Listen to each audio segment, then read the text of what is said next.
Hi, good afternoon. This is one of the latest in our series of live stream events on humanity and war. My name is Christy Edwards, and I'm the Director of International Humanitarian Law at the American Red Cross. And today we are very honored to have a very distinguished panel of guests joining us for a discussion on modern approaches to international justice. The bios for each of our speakers are listed on the website, so I won't read through all of them, but I will mention just a few highlights from each of our speakers' backgrounds and the experience that they bring to the table. So joining us today, we have Adam M. Smith, who is an international lawyer and the son of a Holocaust refugee. And he's worked in The Hague, the Balkans, and Africa, as well as for the United Nations, the World Bank, and the OECD. From 2010 to 2015, Adam served in the Obama administration as the senior advisor to the director of the U.S. Treasury Department's Office of Foreign Assets Control, and as the director for multilateral affairs on the National Security Council. Adam is also the author of After Genocide, Bringing the Devil to Justice, where he examines the complex, politicized world of international criminal justice from a survivor's perspective. We also have Susanna Sakuto, who is the director of the War Crimes Research Office at the American University Washington College of Law, which promotes the development and enforcement of international criminal and humanitarian law. She also teaches courses on advanced topics in international criminal law and procedure, gender and human rights law, and international legal responses to women affected by conflict. Susanna's background also includes extensive practical and academic experience in the fields of human rights law, international humanitarian law, and international criminal law in the ICTY, an NGO in Guatemala, and several other institutions. And finally, last but definitely not least, Ari Bassin is a senior transitional justice advisor in the Office of Global Criminal Justice at the U.S. Department of State, where he provides expert policy advice on issues related to transitional justice, as well as issues related to international criminal law, international human rights law, and international humanitarian law more generally.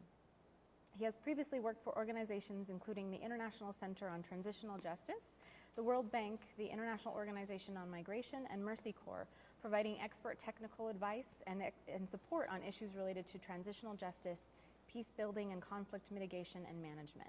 So thank you all so much for joining us. And a quick note for our online audience, please do tweet in your questions during the event using the hashtag #HumanityAndWar. And we will be saving some time at the end to answer all of your questions. So thank you again. And Adam, I'm going to start with questions to you. And I know you've written quite a bit on this in both of your books. But if you could maybe start off by giving us just an overview of what is the purpose of international justice mechanisms such as an international criminal court. And you've written that it has been conceived of as a tool for promoting reconciliation and peace building in the wake of conflict, a deterrent or a threat to avoid future crimes, or even as a venue where international crimes can be tried on an international stage. Well, thank you for having me. It's great to be here. I think that in some respects is the fundamental question. What is this for? It is a very expensive, very involved, and very slow process. And so I think we need to be very clear about what it is we're trying to accomplish when we think about international justice. I mean, in my mind, I think that at the very least, all of those ideas, I think, need to be part and parcel of what we're doing. It's not so different than domestic justice in some respects. There are many different goals that it can serve. But international justice, I would think, one of the primary goals needs to be the never again narrative, right? It needs to be a fundamental part of that process. So you move from again and again to never again. Sure. And so I think when we're sort of judging whether or not this is working, and by this I mean international judicial institutions, processes, or what have you need to think about it at least from that perspective, about whether or not we're actually setting up the stage for not a replication of the Holocaust, not a replication of the Rwanda genocide, not a replication of what happened in the Balkans. And if we are, I think we're on a better path than if we're not. And if you're not, then I think we need to really question whether or not the processes and strategies and institutions that we've established are the ones that are really fit for the job. Sure. You've also written that international justice mechanisms, specifically international criminal courts, have been criticized for imposing Western notions of justice, though there are always, many different and often incompatible notions of justice around the world. So why have we developed a one-size-fits-all approach to international justice when in other sectors, say economic development, experts argue that knowledge of local conditions, domestic institutions, and internal systems are critical? It's also a really good question, and it's one, as a former political economist, when I worked at the World Bank and the UN, that was my job, not on international justice. I find it very curious, because you're exactly right, because when it comes to development, people have realized that the one-size-fits-all approach just doesn't work. Because if you are Bolivia and Ghana and India and China, the idea that the same model for development gets you to where you want to go, in other words, higher GDP, higher life expectancy, should be exactly the same, is farcical, and as it should be, because those situations are so different. And yet when it comes to justice, the idea for those who propose and promote international justice broadly is to think about a one-size-fits-all approach, and not necessarily one-size-fits-all, but a one-type-of-justice-fits-all approach. And what I find that incredibly sort of interesting, because when it comes to economics, you could actually even make the argument that the opposite should be true, that GDP is a measure you could actually use to look at whether Bolivia and Ghana are developing in the same way. And so there's some objectivity there. When it comes to justice, the idea that someone who's aggrieved because they're a victim of mass crime in a place like Ghana or Nigeria or the Balkans for that matter, will have exactly the same understanding of what should be the next step, how they can get to never again, how they can be received back into the community of nations in some respects, is going to be very, very different. And so the rationale for that, I don't know. I think the idea, if you think about when the two processes of international justice really became real, one time after World War II, during the Nuremberg processes, and the second time after the Cold War in the early 1990s, it was a time of sort of you could argue, the end of history in both contexts, right? You had, of course, you had the victorious Allies when it came to the World War II sort of period. So there was no one really debating it, although the history is a little more challenging when it comes to the Soviets and the Americans thinking about this through. But there was one victor that sort of decided the notion. Sure. Then, of course, after the Cold War, it was Pax Americana, definitely the end of history, as they say. And there was no one really questioning that the idea behind justice should be the idea of justice, which, of course, was that of the Pax Americana, the very Western view of the way justice works. So I think it's more a subject of history than it was of anything else. And I think we'll talk later in the hour about it. But the idea that there was no complementarity provisions, either in Nuremberg or in the initial ICTY, CTR sort of world, I think speaks to that there really is no other option here rather than, quote unquote, our option of justice. Mm-hmm. And our option of justice is sort of that westernized notion. Yeah, and definitely we will be addressing complementarity issues shortly. Another key question that you have posed actually is international justice effective, and does it work? And I just don't know the answer. And I should be here. I should be here telling you the answer. I don't know the answer. I mean, the evidence I've seen is mixed at best. And again, it really does depend on how you think about it. And the problem, of course, is that international justice is one of many things that happens in a culture or a society that's recovering from mass crimes, be it the Holocaust of the 1930s and 40s, the Rwanda, the Balkans, what have you, or Cote d'Ivoire more recently. And so you've got, it's as social science is, it's messy. And so you've got international judicial mechanisms. So if you think about Nuremberg, it's a perfect example. You know, has there been another genocide of the Jews and others in Europe since 1945? Of course there hasn't been. But it would be hard to justify that conclusion based solely upon what happened in Nuremberg. There's obviously a lot more that has gone into that than anything else. The pacification of the German state for the first 15 or 20 years, you know, amongst other things. So it's hard to sort of say. I mean, if you think about what's going on in the Balkans today, as sort of maybe a quintessential case, where the ICTY, of course, the Yugoslavia Tribunal, was the primary instance of initially when international justice sort of resumed after the Cold War, it would be hard to say that it has worked, if only because those societies remain as fractured as ever. Mm-hmm. If it wasn't for the European sort of overlay, in some respects, of sort of the requirements of sort of, you know, making nice with Brussels, essentially, let alone making nice with the United States or others, I'm not entirely sure you wouldn't have seen a sort of a resumption of some sort of conflict, even after the ICTY, which of course is still operating nicely and slowly, but even after it finished most of its work. So it's hard to say whether or not it in and of itself has done what it needed. In Rwanda, the same thing is true. I mean, you haven't seen a resumption of Hutu-Tutsi mass violence either, but if it wasn't for sort of arguably the non-democratic tendencies, shall we say, of the Rwandan state, it's not clear whether or not you wouldn't have had some sort of continuation in that regard as well. So it's hard to say. I mean, I don't think in and of itself has worked. Mm-hmm. As a part of several options of other solutions, it may have sort of provided a role. But if you think about sort of the never again sort of thesis, one of the most interesting things I found in my book was research that indicated in the post-Holocaust era that the average German, in West Germany, admittedly, there wasn't much survey data in East Germany. West Germany, in the years right after Nuremberg, was not particularly non-disposed towards National Socialism. In fact, Nuremberg, as sort of a model to sort of preach that National Socialism was a bad, that you as a German or you as, frankly, as a person should reject what National Socialism had taught you, didn't really work. And in fact, people did notice that in fact, that Nuremberg as sort of a moral guiding force really did fall flat. And if it wasn't for the, the denazification and the education, shall we say, of the Allies when it came to Western Germany, I'm not convinced that you wouldn't have seen sort of the rise of that again. I want to touch, as a follow-up point, on something that you mentioned earlier, which is that some of the internal conflict in the Balkans is still continuing. And something that you've mentioned is that without adequately addressing the crimes and atrocities that occurred on all sides, it can encourage the forces that led to the atrocities in the first place, the development of radicalism, nationalism, etc. How does that play into how decisions are made about what international justice looks like? Well, the issue there is sort of one of the more interesting findings I had when I spent a lot of time in the Balkans working on my book. One of the first meetings I had there was with a Serb who was friendly with President Milosevic, who of course obviously had different views on the subject than many of us did. But his first word out of his mouth actually was intriguing to me. His first word was Ustasha. The Ustasha, of course, were the Croatian Nazis, essentially in the 1930s and 40s, who were horrific by any measure. They killed Jews, they killed Serbs, they killed Romani, they were not nice people. But of course, when the crimes, none of those crimes were ever dealt with, because once after the war, under Tito and others, Yugoslavia decided to move on.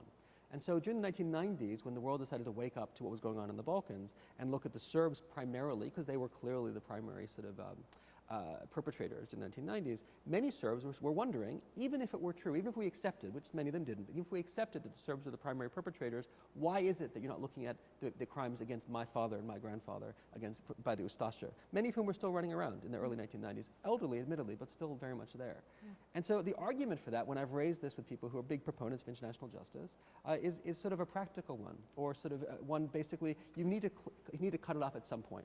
And of course, if you look at Rwanda, it's even more so, because the temporal jurisdiction there is limited just to the year of the genocide. Right. And the Tutsi-Hutu relationship, of course, has been charged and genocidal, one side of the other, for many, many years, even before that. Right. So it's a real big problem. And so what happens when you have a temporal distinction like that that's arbitrary, I think we've got to admit it's arbitrary, is you set up a situation where many sides to a conflict will look at international justice as a priori unfair and unjust, no matter what the outcome is, because my harms that I incurred in the not too distant past, right, when it comes to the Hutus and Tutsis, when it comes to the Ustasha, really, are not being dealt with. Why are my harms so much less important than the harms of the Croats and the Bosniaks or the Kosovars of the 1990s? Right. And so I think it really can lead to, if not encouraging recidivism or sort of extremism, certainly leading to sort of being disabused of the notion that this is a justice for all of us rather than just for them.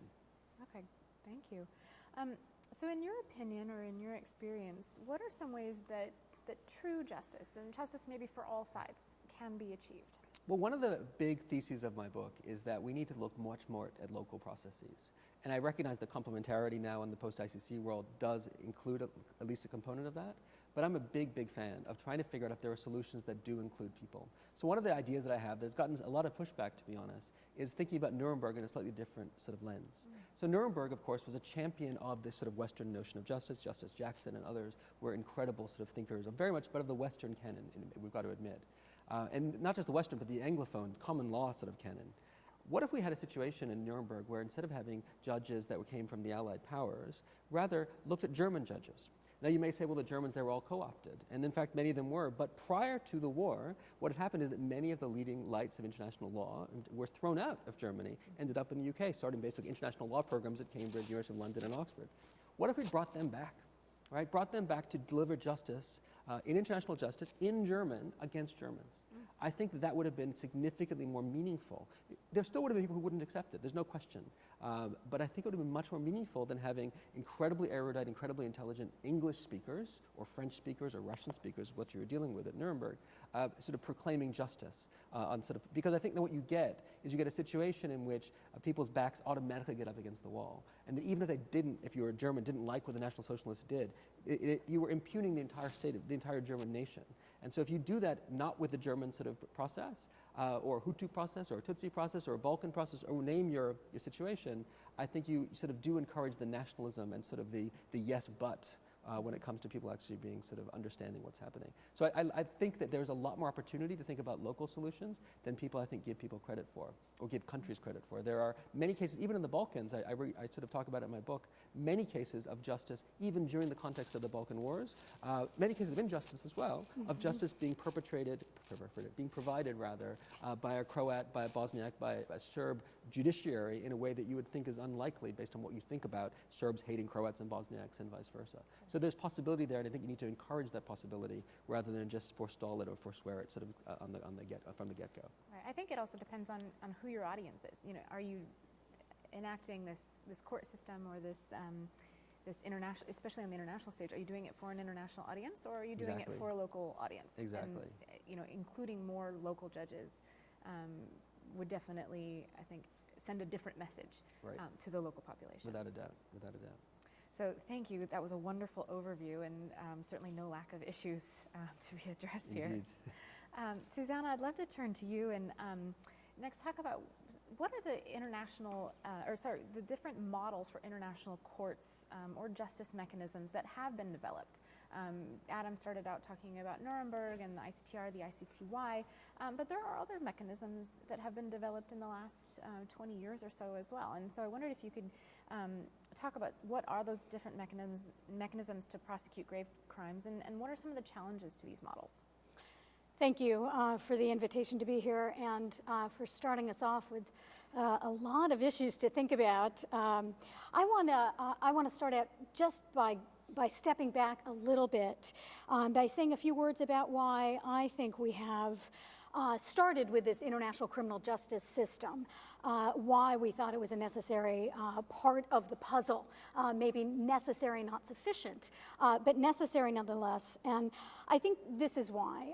Core international crimes, and by core international crimes, I think of genocide, war crimes, crimes against humanity, often require the participation of persons in positions of leadership, right? And states that are failed states that are devastated by conflict or repression are often not in a position to try their own citizens for serious crimes, either because the national institutions have collapsed or because there is an absence of political will, right, to try their own citizens, particularly their own civilian or military leaders. At the same time, I think impunity for mass atrocities makes it difficult for societies to fully move on and or to engage or begin to engage in the process of national reconciliation. So the idea of international criminal courts, they're designed to deal with that very type of situation.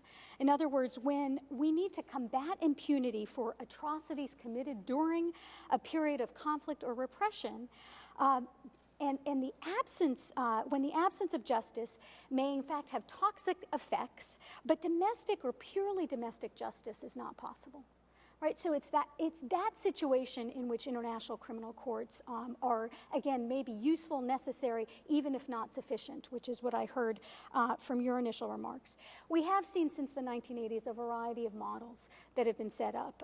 Certainly the ad hoc tribunals we've just talked about were created, and they were a unique creation, I think, not to be repeated anytime soon. They were created by the UN Security Council in the 1990s to specifically address these geographically, temporally limited situations. 1994 in the context of Rwanda, and 1991 in the context of the Balkans conflict, 1991 forward. They were staffed by international personnel. They were focused, they were not in the countries where the crimes were committed, and they eventually focused on the prosecutions of those in positions of leadership.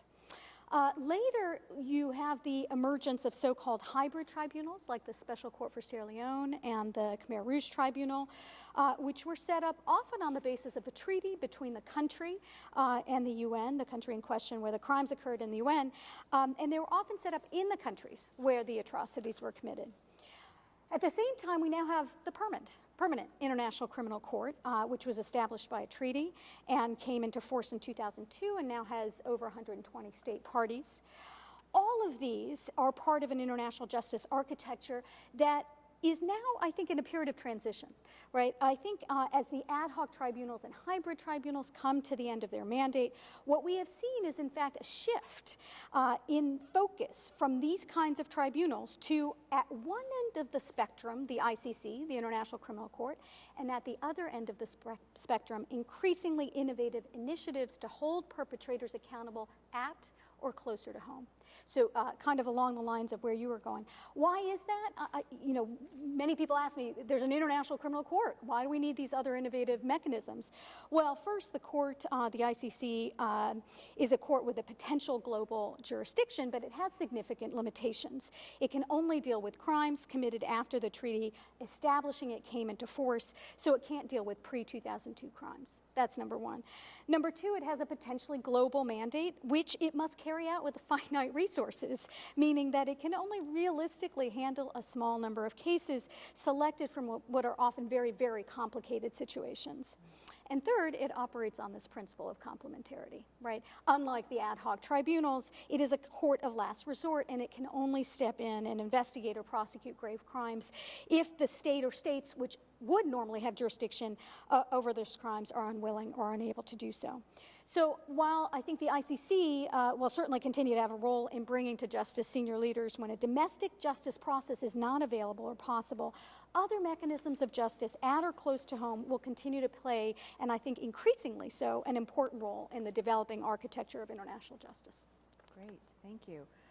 And just another note for the online audience, we have had several questions tweeted in, so please continue to send them using the hashtag #HumanityInWar. So Susanna, I know your office has done quite a bit of work on gender jurisprudence of the international criminal system, and there have been mixed reviews as to whether these tribunals have been able to deliver gender justice, whether the tribunals themselves have conducted adequate or thorough prosecutions on gender-based crimes, and what those prosecutions have had or are having on the efforts to prosecute these crimes at the domestic level. So what progress have you seen in this area, and where do you think that improvements or adjustments can be made? It's a good question. Let me start with the positive, right? There's obviously been great strides that have been made in the investigation and prosecution of sexual and gender-based crimes in the last 20 years, I would say, right? Rape and other forms of sexual violence have been recognized not only as war crimes, but also as crimes against humanity, also as an act of genocide. We have jurisprudence from both the Rwanda and Yugoslav tribunals on that. The Rome Statute, which establishes the ICC, has incorporated many of these gains. It enumerates a broad range of sexual and gender-based crimes as war crimes and as crimes against humanity. It also, interestingly, includes a series of additional structural provisions that are designed to ensure that those crimes are actually prosecuted and given adequate attention by the court. So, for instance, there's a provision in the statute that requires the prosecutor to appoint advisors with expertise on specific issues, including sexual and gender violence. There's another provision that requires the Victims and Witness Unit to include staff with expertise in, quote, trauma related to crimes of sexual violence. So that's all good, right? But the problem is, I think, as you correctly suggested, that the record is actually quite mixed. The interesting thing to note is a majority of the cases before the court that have come before the court so far have included allegations of sexual and or gender-based crimes. So 14 out of the 19 cases, which translates into about 18 of 31 accused, which is, and that was as of December 2014, so a little dated, but that's a significant number. Right. And yet, significant challenges remain, and starting with the very first case, right, with respect to charging, for instance, human rights groups criticized the former prosecutor, Luis Moreno Ocampo, for failing to include sexual violence charges in the indictment against the Congolese leader, rebel leader Thomas Lubanga Diallo. And this was despite evidence that girls had been kidnapped or abducted into Lubanga's militia and had often been raped or kept as sexual slaves. What happened was the absence of charges capturing that harm meant that the accused was actually convicted and sentenced, but the harm suffered by those victims, the victims of sexual violence crimes, were not officially recognized in the case, either in the judgment or at sentencing. The other the other issue is that there are cases in which sexual violence charges have been alleged by the prosecution, but some or all of those charges have not survived a process by which the charges against a suspect are confirmed. It's a complicated and unique process at the ICC, but this has happened often because of an insufficiency of evidence put forward by the prosecutor in support of those charges. Let me just give you an example. A report by the Women's Initiatives for Gender Justice, which is an NGO that monitors the investigation and prosecution of these crimes by the ICC, said as of 2012, more than 50% of gender violence-based allegations brought by the OTP, by the Office of the Prosecutor, had been dismissed before the case reached trial due to a lack of evidence. Quote, making gender-based crimes the most vulnerable category of crimes at the ICC. Now, to be fair, the record in the more recent history has improved. It's somewhat better. All gender charges, for instance, were confirmed, unanimously confirmed in the Ntaganda case coming out of the DRC. They were confirmed by majority in the Gbagbo case in the Cote d'Ivoire situation, which brings the total number of confirmed charges to 25 out of 41, or 61%. So that's we're going and trending in a good direction. But I think we need to recognize that there's another problem here. To the extent that challenges remain and gender charges remain vulnerable, there is a related problem, and that is what message poor investigations of these crimes at the ICC send to states. Right? If you remember, as I mentioned, the ICC operates on the basis of complementarity, meaning the ICC is a court of last resort intended to step in when states are unable or unwilling to act. As such, it can act as a catalyst for states to investigate and prosecute crimes at home in order to avoid ICC prosecution. But to the extent the ICC fails to adequately investigate and prosecute gender crimes, it will only encourage limited progress in this area at the domestic level. So that's, I think, a continuing concern. The good news here, too, is that the current prosecutor, Fatou Bensouda, has made prosecution of sexual and gender-based crimes a priority for her office. And in 2014, she issued a policy paper outlining ways in which her office could more effectively investigate and prosecute these crimes. And I think since she's been in office, we have seen a trend in improvement. That's great. And I wanted to touch upon this point about how the international system or external involvement in domestic prosecutions can be effective or perhaps not be effective. But what do you think some lessons that we've learned from external engagement in domestic prosecutions of grave crimes have been? How do we come in, and by we, maybe the international community, and how do we step out? That is a really important question, and it makes me think of some of your comments about Bosnia in particular.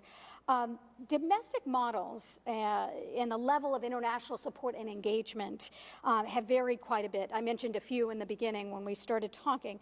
There are quite a few other models of internationally supported tribunals. The war crime section of the State Court of Bosnia is one of them. It was created with the support of the Yugoslav Tribunal and other international actors. It's certainly an interesting model. There are more recent models. One of them is the establishment of a court in Senegal to try former Chadian dictator Hassani Habre. He's being tried by African judges with financial support from Europe and the AU. So there is no dearth of innovation, I think, here. But what seems clear, I think, from the experience in many different types of models, is that for any of those models to work and to make a real and lasting contribution to justice, they need strong and sustained international engagement.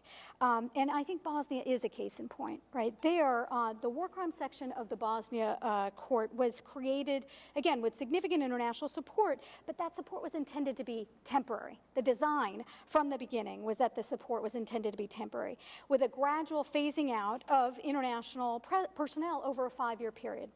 That period was actually extended, and the last international judges left the court in December of 2012. But that departure, which was based on a timeline, signaled a decline, I think, in international engagement to political opponents of the court, opening up space for a series of attacks on the court. Indeed, in the first couple of years since the departure of the last international judge, the court faced an onslaught of attacks. One of these had to do, it's sort of complicated, but it had to do with an overly broad interpretation of a European Court of Human Rights decision by Bosnia's constitutional court, a court that has political appointees, a body where politics clearly influences the appointment of judges. But it was a broad interpretation that was used as a justification to annul guilty verdicts in a number of subsequent and much more serious cases, leading to the release of accused previously convicted of serious war crimes and genocide. Those events not only emboldened legislative reform proposals intended to weaken anti-impunity efforts, but also resulted in a lot of negative media coverage about the war crimes section, undermining, I would say, the court's reputation and greatly impacting the morale of those people working in the court, including bright young lawyers who were absolutely dedicated to this post-conflict justice project. I think the takeaway from that is rather clear. It's that justice, if we're in, it's a long-term project, right? It's too easy for gains to be rolled back, even when the goal is to return primary responsibility back to the state. The international community's exit strategy needs to be carefully designed. It needs to be carefully designed with domestic justice actors, but it needs to be carefully designed in order to avoid the kind of backsliding that I think we saw in Bosnia. I think the time is short, so I won't go into other examples, but I think the same lesson bears out in East Timor and Cambodia, et cetera. Great. And my last question, and we've actually gotten some questions from the online audience relating to this as well, but what do you think that the role of the ICC in building a credible and legitimate international justice system is? And how do situations over which the ICC does not have jurisdiction, like Syria and Iraq, specifically dealing with ISIL, could affect the credibility of the ICC? Yeah. Excellent questions. I think, as I mentioned before, I think we need to understand that the ICC is only one player, right, in this complex system of international justice. But it is an important player. And I think even those who are skeptical of the ICC, like those who point to the court's inability to act in places like Syria and Iraq, concede that the shadow of the ICC has often forced even reluctant states to recognize that accountability has to be part of a post-conflict conversation. Right? So in Syria, for instance, where I think most of us concede power politics have arguably prevented the UN Security Council from referring the situation to the court, options for accountability are still being talked about, right? They're being debated by different groups even before the conflict has ended. One such effort was a draft statute prepared in 2013 by a group of international experts as, quote, a starting point to help inform continuing discussions on a possible accountability mechanism that would prosecute those most responsible for atrocity crimes committed in Syria by all sides of the conflict when the political situation permits. So I think one thing to think about is spurring innovation in terms of possible justice mechanisms is one way the ICC can have an impact, even when the court does not have jurisdiction over a particular situation. The ICC is also an important player in the sense I mentioned before, that is, in the sense that a threat of ICC intervention can act as a catalyst for states to hold perpetrators of grave crimes accountable within their own domestic justice system. And here, I think you can look at Colombia as an example, right? A situation that has been on the preliminary examination list of the ICC since 2004, but is now in the process of implementing a peace agreement, which includes special jurisdiction for peace designed, among other things, to end impunity for the most serious crimes. Whether and how effectively the ICC can do this, can act as a catalyst or spur domestic investigations, I think depends in part on the credibility of the threat that if a state with jurisdiction fails to act, the ICC will in fact step in, right? And I think that in turn depends on the credibility and legitimacy of the court itself. Domestic authorities are more likely to act on allegations of serious crimes, and those pushing for accountability domestically are better able to press authorities to act if the ICC is perceived as a credible, functioning, and legitimate institution. And I'm sure your audience and others know that the court has been criticized for producing only 3 judgments since the Rome Statute entered into force in 2002, and for long delays in cases that are now before it. I think it's really important that stakeholders, both within and outside the court, including states and the funding community, that we work to improve and support the efficiency and effectiveness of ICC proceedings going forward. I'll say one more thing and then I'll turn it over. I think the flip side of this question is what else the ICC and international justice actors can do to encourage and improve the prosecution of grave crimes domestically, right? What some have termed positive complementarity, right? And it's an important question, a difficult question, and I think there's a lot to be said, or that could be said, particularly about how international justice and domestic justice and rule of law practitioners can work together to improve outcomes at the domestic level. And I want to end with a plug here. Those very issues and related issues are going to be discussed by a set of distinguished practitioners and experts at a major conference hosted by the War Crimes Research Office, the American Red Cross, the American Society of International Law, the ABA's Rule of Law Initiative, all at a conference on March 29th and 30th at the new Tenley campus of the Washington College of Law. So please look on our website, the ARC websites, for information, but we'd love to have you join in that discussion as well. Yeah, I mean, absolutely. These are such complex and rich issues, and I think having a longer opportunity to talk about these topics is going to be wonderful. So we've talked quite a bit about maybe more traditional mechanisms, court systems, and notions of justice, but I want to turn it over to Ari to talk about what is transitional justice. What are the mechanisms? What are the goals? What does this look like? Maybe in comparison to maybe some of the different goals that more traditional mechanisms, justice mechanisms, have. Well, first, thanks for inviting me here today, and getting to sit on a panel with both Adam and Susanna is fantastic. It's exciting to be here. And as the Senior Transitional Justice Advisor at the State Department, I get to work on these issues every day. So it's nice to be able to come here and talk about it a little bit. So transitional justice refers to a set of tools that are both judicial and non-judicial, that can be formal or informal, can be retributive, restorative, or reparative. And they're employed by countries that are transitioning either out of repressive regimes or armed conflict and dealing with legacies of mass abuse or atrocity in an attempt to promote long-term peace and stability. So that includes criminal prosecutions, like we've been talking about, both domestic and international, but also include things like truth commissions, reparation programs, vetting and illustration schemes, and other guarantees of non-recurrence. And the goals of transitional justice is that it seeks to use these tools to mitigate the risk of further violence, as Adam was talking about before, strengthen the rule of law, rebuild social cohesion, and encourage respect for human rights, and address the needs of victims. So it's got slightly more broader goals than what we would normally think of as the criminal justice, the pure criminal justice goals. And the focus in transitional justice is to balance between looking at issues of perpetrators and holding perpetrators to account, but also how do we address the needs of victims? And how do we address the needs of society as a whole? Now, criminal justice is important, and I think a lot of times when we talk about international justice or justice for atrocities, the tendency is to think courts, right? That's what we all think of when we think about justice. But transitional justice looks at a broader set of issues. And that's partly because there's serious limitations for criminal justice, and I think Adam and Susanna pointed some of these out, these limitations on criminal justice, especially in the aftermath of atrocities.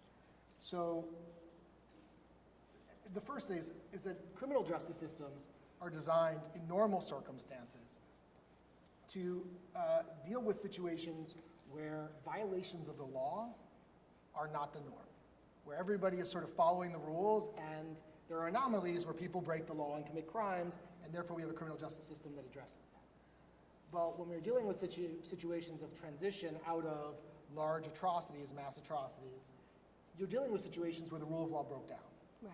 where the violation of the law was the norm in a way, rather than not. And so you have hundreds, if not thousands of cases of people who broke the law, and criminal justice systems are not designed to deal with that very well. Criminal justice systems also have significant challenges handling complex types of cases. So cases, for example, where people are both victims and perpetrators. Like we see in armed conflict where you have like child soldiers who are abducted from their families and then forced to commit crimes. Criminal justice systems generally are not very good at dealing with those complexities.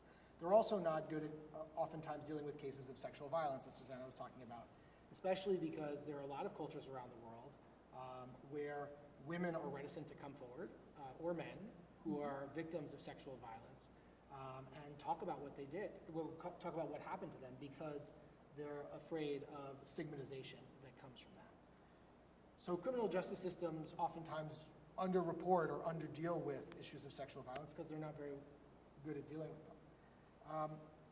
And the criminal justice focus on perpetrators means that if you just focus on criminal justice, you're not dealing with the broad range of justice needs that victims may have. And that's needs that include things like the desire for reparation.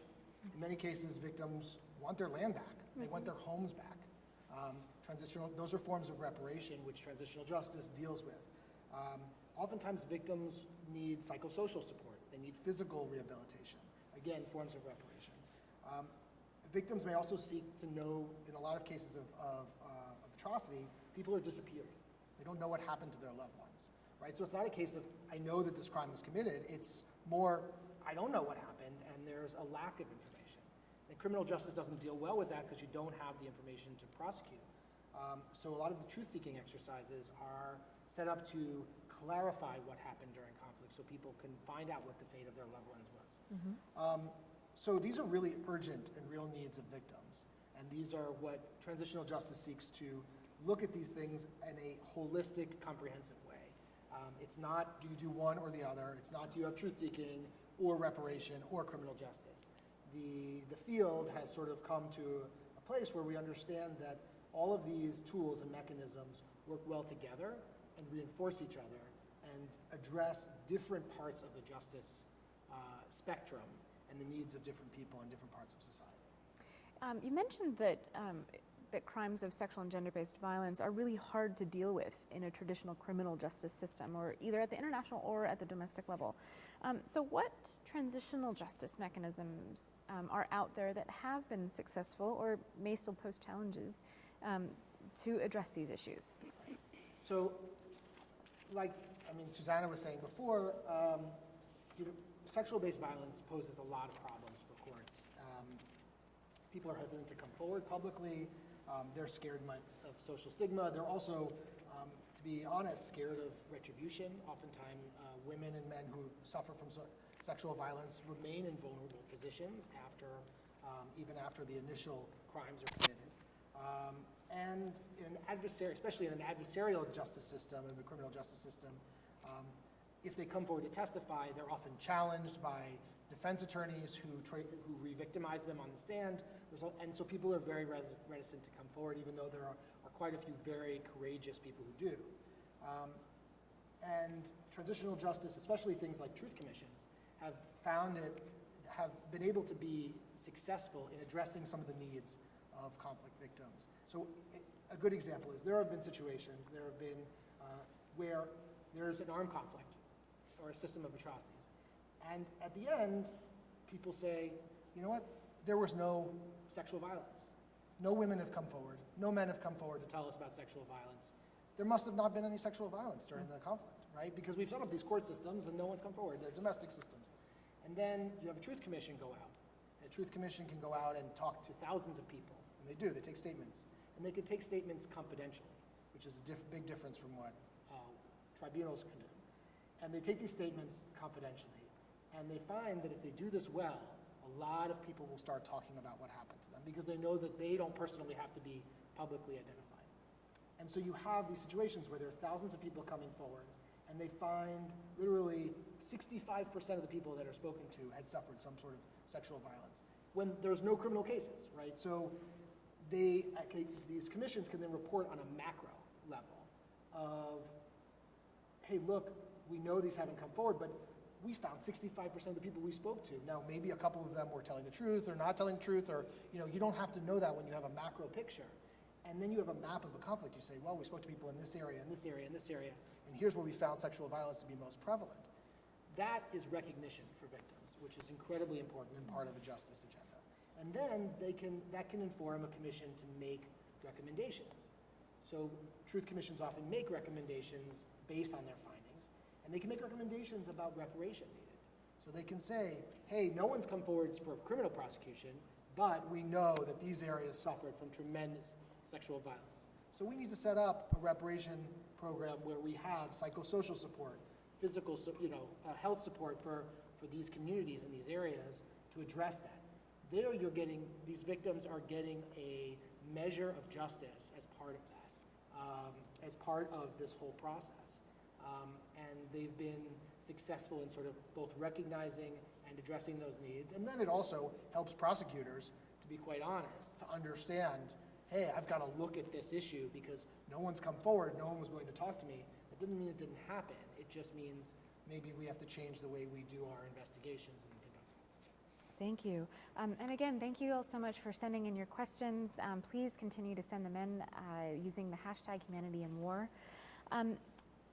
You've talked about some of the different transitional justice mechanisms that are used and how it can provide some form of relief or accountability, or perhaps not accountability, but the truth-telling aspects of this, for instance.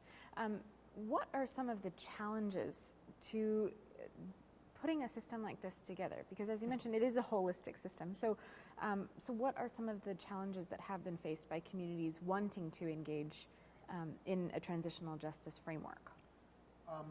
So there are lots of challenges.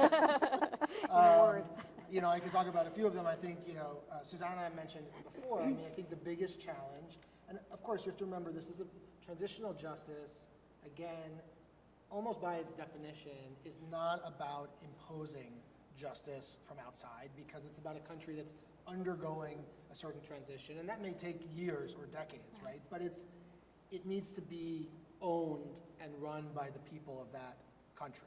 And and it needs to have ownership by the victims. And so some of the challenges for that, even in situations where you've transitioned out of a dictatorship or transitioned out of an armed conflict, is political will. Political will is hard. It's always a problem, and well, not always a problem, but often a problem when you're dealing with these types of situations. They're sensitive. You're dealing with some of the most sensitive issues. You're dealing with people who are oftentimes, when you're talking about the perpetrators, are oftentimes the most powerful people in a country, the people with the most resources, and the people who are victims are often the most vulnerable and the most marginalized. And so for a country to deal with prioritizing a sense of justice with those kinds of inequalities is hard, and it's hard for the political leadership to make those decisions, and it takes a lot of courage, and it takes a lot of hard work. And these things happen, again, over time, and you have to be strategic about it. You have to think about how do we sequence these different events, right? What every country is going to go through based on their own context. There's no right answer, but can we do some truth seeking first? Does everybody in our country even know what happened during this period of time? And if they do, or if they don't, then if we find out what happened and we talk about it, will that help galvanize support for justice in the long term amongst the country? Will that help build political will? Are people suffering the most right now and just don't have enough water or resources to live?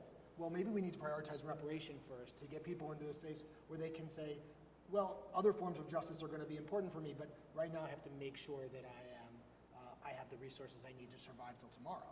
Right. So those are big challenges. But some of the other big challenges we deal with are, again, I'm sort of repeating and I apologize, but capacity issues. Countries coming out of armed conflict or repressive regimes, almost by definition, have capacity problems. They oftentimes have weak judiciaries or corrupt judiciaries. They have weak institutions in general. So how to build their technical capacity and their willingness and give them the resources, both technical and otherwise, to do this is a huge challenge. The other one that you've already touched on is this issue of, I think there's a misconception in the international community that transitional justice is a tool to stop conflict, right? You've mentioned issues about certain countries that have ongoing conflict issues. And oftentimes people say, well, how do we do transitional justice here? And I think largely that comes from the ICTY example, where the court was set up, an international court was set up, and a lot of people claim that, point to it and say it helped bring an end to that conflict. Well, transitional justice generally is not designed as a conflict-ending tool. Right. There may be elements of transitional justice that could help, and I think it does help, as Susanna said, people knowing that justice will come, right? There will be justice, can help encourage people, help people get through conflict. It could set different sorts of pressures on different groups, but it's not as a field set up as a way to end conflict in that kind of way. So understanding that transitional justice there's a tremendous amount of practical implementation challenges. I'm talking about just a few of them. How do you bring communities who are affected, who may not be educated or hard to reach, or how do you bring them along? How do you give them ownership of this process? How do you empower them? All those things are challenges which we in the transitional justice community, in a case-by-case situation, look to try to engage with, and hopefully learn from other experiences, and then learn every time it happens anew. We bring in lessons and then learn brand new ones. Great. And I think, Adam, something that you've mentioned too is that the issue of capacity building for the domestic systems is also really crucial to making sure that justice is served at the local level. So we do have some questions from the online audience, and Susanna, the first question is to you. What messages do poor investigations of gender-based crimes by the ICC send to states? Right, that was the point I was trying to make. I think if the ICC, which we sort of look to as sort of the high watermark of international justice, if they're not doing a very good job with respect to sexual and gender-based crimes investigation and prosecution, then I think if one of the effects of this complementarity regime is to act as a catalyst for domestic justice systems to investigate and prosecute their own, if the ICC gets off doing this not very well, then what's the message? The message is it's okay if it's not done very well, right? I mean, that's the problem. And I want to circle back a little bit in relation to this question, but also the comments Ari was saying, and I don't think you meant it this way, but I want to sort of clarify that we shouldn't be assuming that that sexual violence victims or survivors are unwilling to come forward to provide evidence in a case, right? I think we have to be wary. We understand that there are circumstances and situations and communities in which there's stigma and shame that attaches to sexual violence, but there are also communities and brave survivors and victims where who express that the shame and the stigma should be on the perpetrator, not on the victim and survivor, and who have been willing to come forward. And I think it's important to point out that there are things that both investigators at the domestic and international level can do to increase the possibility of successful prosecutions of these cases. And there are four things that I think I want to mention just right off the bat. One is that a prosecutorial strategy has to include from the outset the idea that the investigation and prosecution of sexual and gender-based violence crimes are as important as other crimes, right? So shoddy investigative work often results in no rape charges or no sexual violence charges, right? Or it results in later those charges being withdrawn or being vulnerable to either plea agreements or withdrawal because trial attorneys are busy. They may not be interested or able to rectify bad investigations, right, or investigative shortfalls. Two, I think making sure that there is gender competence and expertise on investigation and prosecution teams, including at the most senior levels, is really key. Three, making sure investigators have enough time, resources, support, and flexibility on the ground to adequately invest those cases.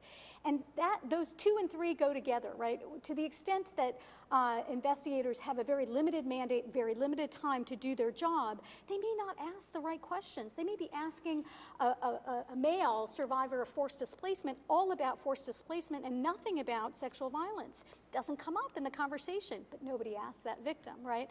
Or that survivor.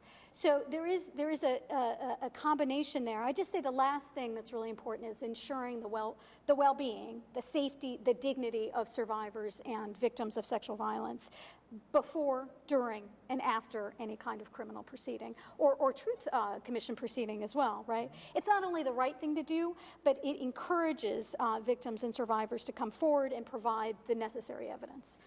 And that actually is a great segue into the next question, which you already touched upon, actually. But what role can survivors of atrocities play in justice mechanisms, either at the international, domestic, or transitional justice level? And what involvement should they have?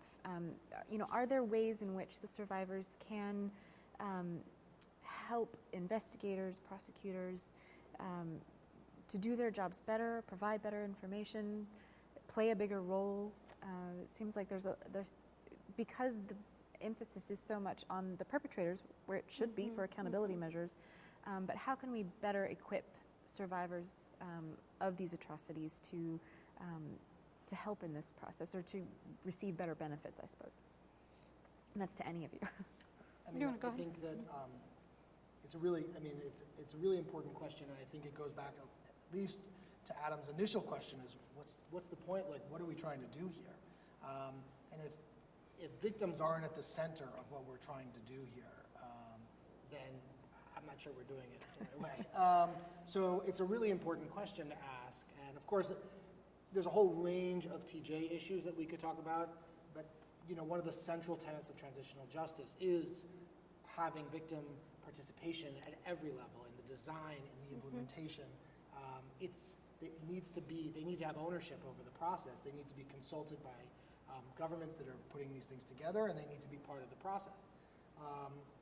In a court process, I think we also need to be careful about purely speaking about adversarial common law processes, because there are plenty of countries around the world that are engaging in these types of trials that use an inquisitorial model, or a more inquisitorial model, where for those people who don't know how that works, where the civil parties, where victims as civil parties join with the criminal party, with the prosecutor, the public prosecutor, in the trial, and their attorneys work alongside. Guatemala has that type of system. There are quite a few, and the ICC has sort of imported a mix of those of that. So there are a lot of ways that victims can play a very important role, both in criminal processes and in truth commissions, in reparation programs, and in expressing how they want this to happen and what they want from the process and what they need. I mean, the only thing I would say to that, I think that's exactly right, is that there's no one solution here, and I think that's sort of evident, but I think it's sort of worthy of sort of saying again and again, is that victims clearly need to be at the center of the process, but exactly what that means, I would argue, needs to be different in Guatemala, in Rwanda, in the Balkans. And sort of the assessment that sort of international body can make that determination. I mean, the problem I have with the complementarity process, to be honest, is not complementarity itself. I'm obviously a big supporter of that. It's that the determination of whether complementarity is sufficient is done by the ICC itself, which sort of warps the determination. And so at least I would argue, at least can warp the determination. And so, for instance, victim's capacity and willingness to engage, I think it's critical. They need to figure out what victims want to do and how they want to do it. But it's going to be different. And to have a determination that is, in some respects, static with respect to the ICC as to whether or not this complementarity process in Colombia, what have you, is correct, I think has the risk of sort of warping towards a sort of a Western norm, or even a U.S. norm, a common law norm, as to how victims should be treated or how they should be engaging. That's the risk, I think, is here. I would just add to that maybe that I can see that point with respect to sort of the negative complementarity principle. In other words, it's the court, in fact, that decides admissibility questions, right? When a state challenges the admissibility of a situation, it is the court that ultimately decides whether a state is investigating or prosecuting, and if it is, whether that process is genuine, right? Whether there is an unwillingness or inability issue. But with respect to positive complementarity, I think the situation is slightly different. You're right that there is a an eye by the prosecutor on Columbia, even through the preliminary examination process, but there is no formal decision-making by the court with respect to positive complementarity. And the Columbia example is a good one. It's been on that list since 2004. We're now, almost 12 years into it. And there has been a ton of experimentation. We saw, 2005, peace and justice law. We saw, developments even before this last round, right, that were different and shaped the justice process differently as a part of broader package of measures. So I think there is a lot of room for innovation and experimentation with respect to the positive complementarity scheme, maybe not as much with respect to negative complementarity. Well, I couldn't have offered a better summary than that. So we are out of time, but thank you all so much for all of your really, really insightful comments and discussions. This is a truly important subject, and Susanna, I can't wait for the conversation in March, where we will continue discussing these topics. So again, thank you to everyone who's watching online, and please continue to follow us at Humanity in War. We'll be back in a couple of weeks for another event on urban warfare challenges, and so we hope to see you soon. Thank you. Thank you. Thanks. Christy.